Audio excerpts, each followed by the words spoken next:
Smriti Irani degree विवाद में DU के 5 कर्मचारी सस्पेंड। स्मृति के दाखिले की लीक की थी जानकारी। स्मृति ईरानी ने किया ट्वीट, सस्पेंड कर्मचारियों को फिर से किया जाए बहाल। स्मृति ईरानी के एजुकेशन क्वालिफिकेशन पर सियासत, डीयू ने दी सफाई। स्मृति डिग्री विवाद में किसी को नहीं किया गया सस्पेंड। कांग्रेस महासचिव दिग्विजय सिंह ने ट्विटर पर लिखकर मानव विकास मंत्री की शैक्षणिक जानकारी लीक करने वालों को सस्पेंड कर दिया गया, तो क्या मोदी सरकार पारदर्शिता में यकीन रखती है? पूर्व सूचना एवं प्रसारण मंत्री मनीष तिवारी ने स्मृति ईरानी पर बोला हमला, कहा उनके एफिडेविट में अलग अलग डिक्लेरेशन का सच क्या है। कैबिनेट मंत्री राव इंद्रजीत सिंह स्मृति ईरानी के बचाव में उतरे, बोले पढ़े लिखे लोगों का ही राजनीति में होना जरूरी नहीं, नियत साफ होना जरूरी। मोदी कैबिनेट की सदस्य स्मृति ईरानी की शैक्षणिक योग्यता पर विवाद अभी थमा ही नहीं। बीजेपी नेता गोपीनाथ मुंडे पर हलफनामे में गलत जानकारी देने का लगा आरोप, मुंडे ने दी सफाई। पाक अधिकृत कश्मीर का नाम बदलकर पाक अधिकृत जम्मू कश्मीर रखने की तैयारी, कश्मीरी पंडितों को वापस घर भेजने की पहल कर रही है मोदी सरकार। नरेंद्र मोदी ने मनमोहन सिंह की बनाई मंत्री समूह व्यवस्था को किया खत्म, 30 मंत्री समूह और उच्चाधिकार प्राप्त मंत्री समूह किए गए भंग। पीएमओ की ओर से जारी बयान में कहा गया कि इससे फैसला लेने की प्रक्रिया में तेजी आएगी और प्रणाली में व्यापक जवाबदेही सुनिश्चित होगी। ईजीओएम और जीओएम के सामने लंबित मुद्दों पर संबंधित मंत्रालय और विभाग प्रक्रिया करेंगे शुरू, मंत्रालय को फैसला लेने की मिली आजादी। प्रधानमंत्री नरेंद्र मोदी से मिले अंडमान निकोबार के उपराज्यपाल एके सिंह और मोदी के बीच 30 मिनट तक चली चर्चा। 7RCR में मोदी के साथ बीजेपी महासचिवों की बैठक, बीजेपी मुख्यालय में कर्मचारियों से कल मिलेंगे मोदी, कर्मचारियों को मिलेगा 3 महीने का बोनस। नए अध्यक्ष को लेकर बीजेपी में माथापच्ची तेज, प्रधानमंत्री से मिलने पहुंचे राजनाथ, गडकरी और जेटली। बीजेपी अध्यक्ष को लेकर बीजेपी नेताओं के बीच बैठकों का दौर जारी, पीएम मोदी से मिलने पहुंचे गडकरी। प्रधानमंत्री नरेंद्र मोदी सोमवार को शाम 6 बजे सभी मंत्रियों से करेंगे मुलाकात, 7RCR में होगी बैठक, बैठक के बाद मीडिया को दिया जा सकता है ब्रीफ। पीएम मोदी ने ट्वीट के जरिए वर्ल्ड टोबैको डे पर देश की जनता से की अपील, बोले तंबाकू का सेवन छोड़े, स्वस्थ भारत बनाएं। धर्मगुरु दलाई लामा ने मोदी की तारीफ की, बोले मोदी चीन से दोस्ताना संबंध के लिए अच्छे कदम उठा रहे हैं। तृणमूल कांग्रेस के कार्यकर्ताओं की हिंसा की जांच करने बीजेपी दल के साथ 24 परगना पहुंचे मुख्तार अब्बास नकवी, बोले बंगाल की वर्तमान कानून व्यवस्था तो कम्युनिस्ट शासन के वक्त से भी बदतर। नकवी के साथ बीजेपी का एक दल पार्टी कार्यकर्ताओं पर तृणमूल कांग्रेस के कार्यकर्ताओं के हमले का आकलन करने पहुंचा, बीजेपी दल हमले की रिपोर्ट केंद्रीय नेताओं को सौंपेगा। महाराष्ट्र में एलबीटी यानी लोकल बॉडी टैक्स का मुद्दा एक बार फिर गरमाया, बीजेपी के नेता आशीष शेलार ने सीएम चौहान को एलबीटी खत्म करने की दी चेतावनी। रॉबर्ट वाड्रा की वीवीआईपी सिक्योरिटी हटाने की खबरों के बीच प्रियंका का नहले पर दहला, एसपीजी चीफ को खत लिखकर कहा मुझे और मेरी फैमिली को नहीं चाहिए सिक्योरिटी। प्रियंका के बचाव में उतरे शॉटगन शत्रुघ्न सिन्हा ने कहा प्रियंका गांधी के परिवार को एसपीजी सुरक्षा मिलनी चाहिए। कांग्रेस ने प्रियंका की वीवीआईपी सिक्योरिटी हटाने की खबरों पर सरकार को किया सचेत, राशिद अलवी बोले सरकार इस मामले में सोच समझकर उठाए कदम। पूर्व कैबिनेट मंत्री राजीव शुक्ला मोदी सरकार पर भड़के, वीवीआईपी सुरक्षा हटाने पर बोले प्रियंका के साथ साथ गांधी परिवार के सदस्यों को नहीं चाहिए एसपीजी सुरक्षा। बीजेपी के राव इंद्रजीत सिंह ने प्रियंका पर ली चुटकी, बोले आज प्रियंका ने एसपीजी हटाने के लिए खत लिखा, पूछा कांग्रेस शासन के दौरान भी प्रियंका ने लिखी है एसपीजी को चिट्ठी। लोकसभा चुनावों में हार के बाद कांग्रेस में राहुल के खिलाफ उठी आवाज, राजस्थान के एक विधायक ने कहा राहुल को नहीं है राजनीति की समझ, पार्टी पर न थोपा जाए नेता। महाराष्ट्र के सीएम पृथ्वीराज चौहान ने सोनिया से की मुलाकात, महाराष्ट्र में विधानसभा चुनाव पर चर्चा। कांग्रेस नेता जगदीश टाइटलर अदालत के सामने हुए पेश, सीनियर वकील एचएस फुल्का ने दायर की थी मानहानि का केस। मुंबई में एमएनएस की सभा, राज ठाकरे ने सभा में किया ऐलान, विधानसभा चुनाव में अकेले लड़ेगी चुनाव। राज ठाकरे तोड़ेंगे ठाकरे परिवार की चुनाव न लड़ने की परंपरा, एमएनएस प्रमुख ने विधानसभा चुनाव लड़ने का किया ऐलान। आम आदमी पार्टी में बड़ा झगड़ा, नवीन जयसिंह से बहस के बाद योगेंद्र यादव का पार्टी के सभी पदों से इस्तीफा, नवीन जयसिंह ने भी छोड़े सभी पद। हरियाणा में आपकी हार की जिम्मेदारी लेते हुए योगेंद्र यादव ने प्रभारी पद और पीएसी से दिया इस्तीफा। लोकसभा चुनाव में पार्टी राज्य की 10 सीटों में से एक पर भी जीत हासिल नहीं कर पाई। अरविंद केजरीवाल ने योगेंद्र यादव का इस्तीफा स्वीकार नहीं किया। यादव लोकसभा चुनाव में हरियाणा के गुड़गांव से पार्टी प्रत्याशी थे और बुरी तरह से हारे थे। योगेंद्र यादव ने इस्तीफे पर ट्वीट करके दी सफाई। बोले, पार्टी नहीं छोड़ी, अभी भी पार्टी में है और इसकी बेहतरी के लिए काम करने के लिए प्रतिबद्ध है। मंगलवार को आपके संयोजक पंजाब जाएंगे। अरविंद केजरीवाल पंजाब में आप 4 सीटें जीतने में रही थी कामयाब। 4 जून को तिरुपति में टीडीपी एमएलए की बैठक में चंद्रबाबू नायडू को चुना जाएगा विधायक दल का नेता। तेलुगु देशम पार्टी के मुखिया चंद्रबाबू नायडू को जान का खतरा। 11 साल पहले तिरुपति के अल्पिरी घाटियों में हुआ था हमला।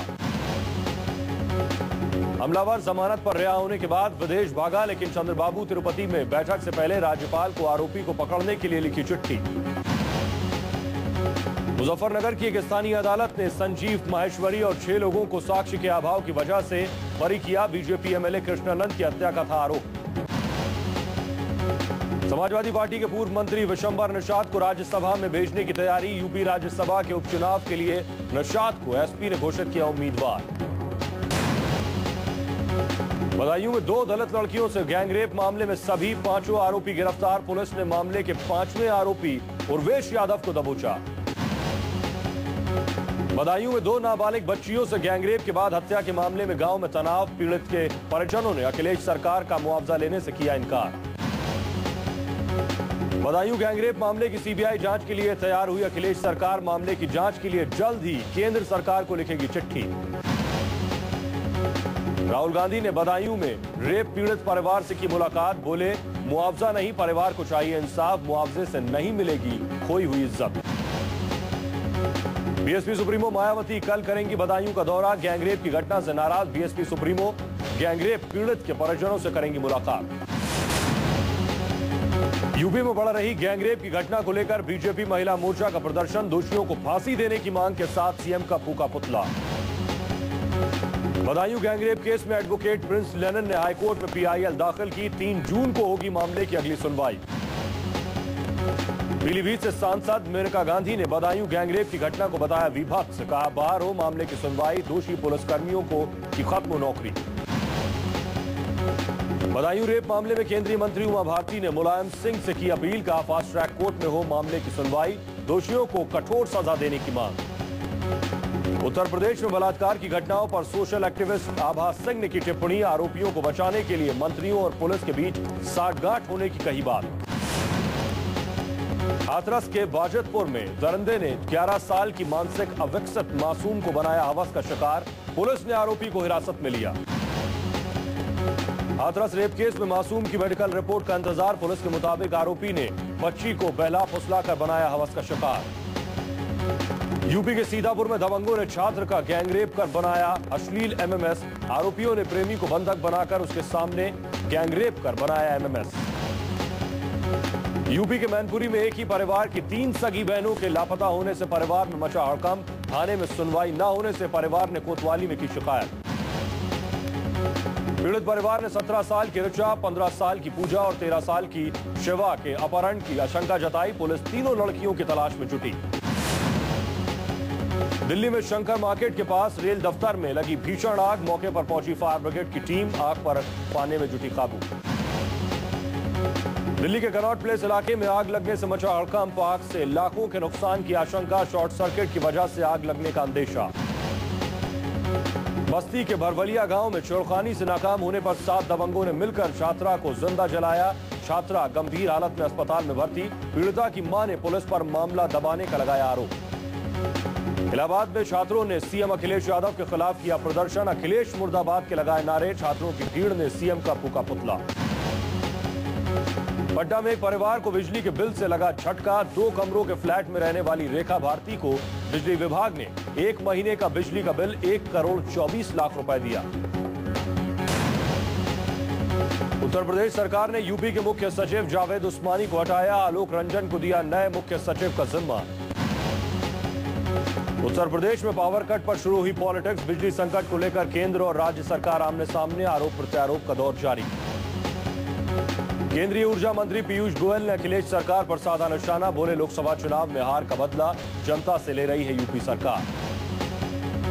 दिल्ली में आंधी बारिश के बाद खड़े हुए बिजली संकट पर ऊर्जा मंत्रालय की हाई लेवल मीटिंग, तूफानी बारिश से अंधेरे में डूबे देश की राजधानी। राजधानी में खड़े हुए बिजली संकट पर प्रिंसिपल सेक्रेटरी ने दी जानकारी, 2 बड़ी लाइन टूटने से खड़ा हुआ बिजली संकट। जम्मू के एक होटल में आग का तांडव, 5 की मौत, 10 से ज्यादा झुलसे। आग से होटल का ग्राउंड फ्लोर हुआ खाक, शॉर्ट सर्किट से आग लगने का अंदेशा। जम्मू कश्मीर के सीएम उमर अब्दुल्ला ने जम्मू के होटल में आग लगने के दिए जांच के आदेश। होटल में आग लगने से हुई 5 लोगों की मौत। नागपुर रेलवे स्टेशन में आग लगने से मचा हड़कंप, टिकट बुकिंग दफ्तर में आग लगने से लाखों का नुकसान, बुकिंग का काम बंद। रायपुर में प्रदर्शनकारियों ने शराब की दुकानों में की तोड़फोड़, शराब बेचे जाने का विरोध कर रहे प्रदर्शनकारियों ने जमकर मचाया उत्पात। वर्ल्ड टोबैको डे के मौके पर ओडिशा के पुरी में सैंड आर्ट प्रदर्शनी कलाकारों ने सैंड आर्ट के जरिए लोगों को धूम्रपान से दूर रहने का दिया मैसेज। मोदी सरकार बनने के बाद आम आदमी पर महंगाई का बोझ, डीजल के दाम में 50 पैसे की बढ़ोतरी, बढ़ी दरें आधी रात से लागू। 5 हफ्ते तक लगातार बढ़ोतरी के बाद देश का विदेशी मुद्रा भंडार गिरा। विदेशी मुद्रा भंडार में 2 अरब 26 करोड़ 80 लाख डॉलर की भारी गिरावट। एयर एशिया इंडिया ने सिर्फ 500 रुपए के बेस्ट फेयर पर 15,000 टिकट बेचने का ऐलान किया। आज रात से शुरू होगी टिकट बुकिंग। एयर एशिया की सस्ती हवाई सेवा के साथ शुरू प्राइस वॉर। स्पाइस जेट की बेंगलुरु गोवा और बेंगलुरु चेन्नई के लिए 1499 रुपए में होगी बुकिंग। वित्त वर्ष 2014 की चौथी तिमाही में एमटीएनएल का मुनाफा बढ़ा, चौथी तिमाही में 9,600 करोड़ रुपए का मुनाफा हुआ।